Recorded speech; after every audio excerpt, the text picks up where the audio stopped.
নমস্কার বন্ধুরা, আমি সোমা। আরও একটা নতুন ভিডিওতে তোমাদের সবাইকে স্বাগত। চলো দেখে নেওয়া যাক আমার আজকের এই রেসিপিটা।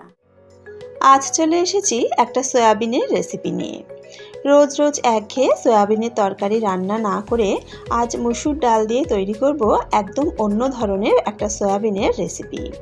দুপুরের গরম গরম সাদা ভাতের সাথে এই রেসিপিটা খেতে যেমন ভালো লাগে, তেমনই রুটি পরোটার সাথেও কিন্তু খেতে দুর্দান্ত লাগে। ভীষণ সহজ একটা রেসিপি, তৈরি করতে বেশিক্ষণ সময় লাগে না। ঘরে থাকা কিছু উপকরণ দিয়েই রেসিপিটা তৈরি করে নেওয়া যায়। খুবই সহজ একটা রেসিপি। তাহলে আর দেরি না করে চলো দেখে নেওয়া যাক আমার আজকের এই রেসিপিটা। এখানে আমি হাফ কাপ মসুর ডাল নিয়ে নিয়েছি। ডালটাকে খুব ভালো করে 3-4 বার ধুয়ে রেখেছি। ডালটা কিন্তু জল ঝরিয়ে রেখেছি, জলটা ঝরে বেশ ঝরঝরে হয়ে গেছে। এখানে 100 গ্রাম সয়াবিন আধ ঘন্টা গরম জলে ভিজিয়ে রেখেছিলাম। তারপর ভেতরের জলটা একদম চেপে বার করে দিয়েছি। খুব ভালো করে জলটা চিপে বার করেছি, দেখে বুঝতেই পারছো। জলটা কিন্তু খুব ভালো করে চেপে বার করে দিতে হবে, না হলে গ্রেভিতে যখন ফুটবে তখন এর মধ্যে ভালোভাবে ঝোল ঢুকবে না। এবার একটা কড়া গরম করে তাতে দিয়ে দিলাম 2 টেবিল চামচ সাদা তেল। তেলটাকে ভালো করে গরম করে নিয়েছি। এবার এতে দিয়ে দিলাম টুকরো করে কেটে রাখা আলু। এখানে আমি দুটো মাঝারি সাইজের আলুকে একটু বড় বড় টুকরো করে কেটে নিয়েছি। আলুটাকে লাল করে ভেজে নেব। আলু দেখো বেশ লাল করে ভেজে নিয়েছি। এবার তেল ঝরিয়ে আলুগুলো তুলে নেব। তেল ঝরিয়ে সমস্ত আলুগুলোকে তুলে নিয়েছি। এবার এই তেলের মধ্যে সয়াবিনগুলোকেও একটু ভেজে নেব।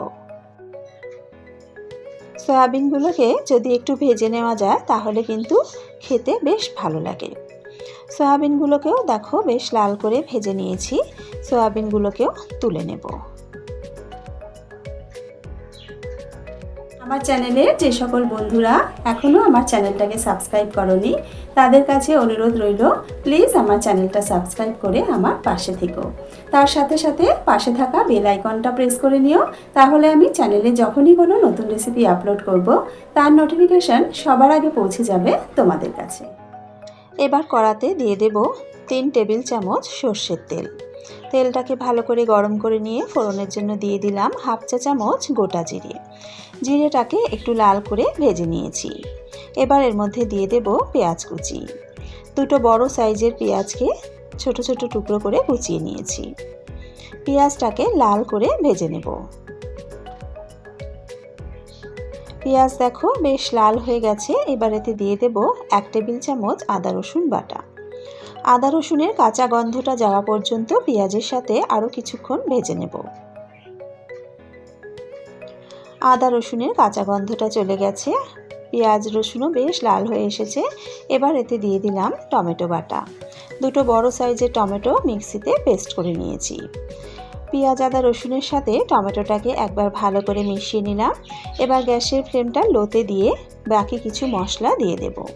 দিয়ে দিলাম হাফ চা চামচ জিরে গুঁড়ো, হাফ চা চামচ ধনে গুঁড়ো, 1 চা চামচ দিয়ে দিলাম লাল লঙ্কার গুঁড়ো আর হাফ চা চামচ হলুদ গুঁড়ো। দিয়ে দিলাম স্বাদ মতো নুন। এবার সমস্ত মশলাগুলো খুব ভালো করে মিশিয়ে নেব। মশলাগুলোকে খুব ভালো করে মিশিয়ে নিয়েছি। এবার অল্প একটু জল দিয়ে দেব মশলা কষিয়ে নেওয়ার জন্য। গ্যাসের ফ্লেমটা মিডিয়ামে রেখে মশলাটাকে তেল ছেড়ে আসা পর্যন্ত ভালো করে কষিয়ে নেব।